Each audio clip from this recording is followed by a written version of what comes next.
abandoned, adopted, childhood sexual abuse, welfare, food stamps, mental health, ADD, miscarriages, divorce, single mom.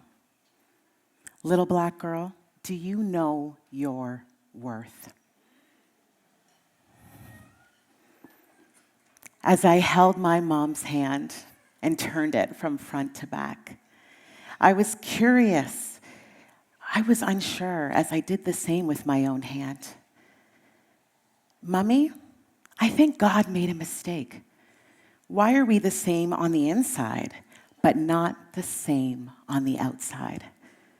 My mom looked puzzled, but I knew that that was the beginning of me learning about my adoption journey.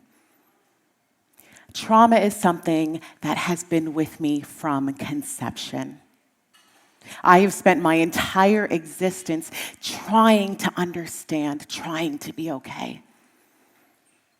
I know that life isn't always easy, and that's okay.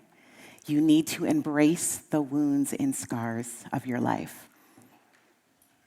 I know that with adoption comes a lot of baggage, a lot of understanding, a lot of apprehension. But it's okay. You need to embrace that journey. When I was a little girl, we moved around constantly.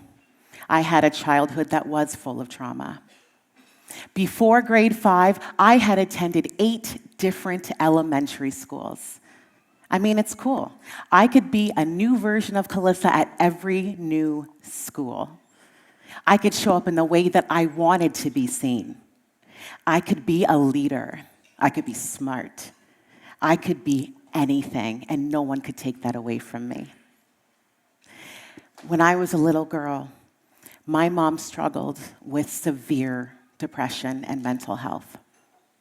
At some point, she ended up being hospitalized. Afterwards, my parents separated, and our lives continued to spiral. We lived with welfare and poverty and food stamps. We were surrounded by alcohol and drugs. It was a part of my life that I tried my best to hide. Reinventing myself at each new school was something that I wanted to do because I could show up in any way that I wanted to be seen. Afterwards, when I was 16 years old, I remember my mom coming up to me randomly and saying, "Calissa, I think I found your biological sister." I had a Maury Povich moment. You are the father. I sat on this information for a couple of years because it can't be that easy. Eventually, I set up a meeting with my biological sisters and mother. I remember being with my mom in the car, and so many thoughts were swirling in my mind. Eagerness, happiness, resentment, apprehension, and hopefulness. My mom looked at me, and she hugged me, and she said, "You got this, baby girl." As we held hands and walked to the door and knocked, I was greeted by my sisters. And then I saw her. I saw my biological mom. I knew it was her. I walked over to this woman. She stood up and she stared at me. You know what she said? "Hey, Calissa, where have you been? Mexico?" I was stunned.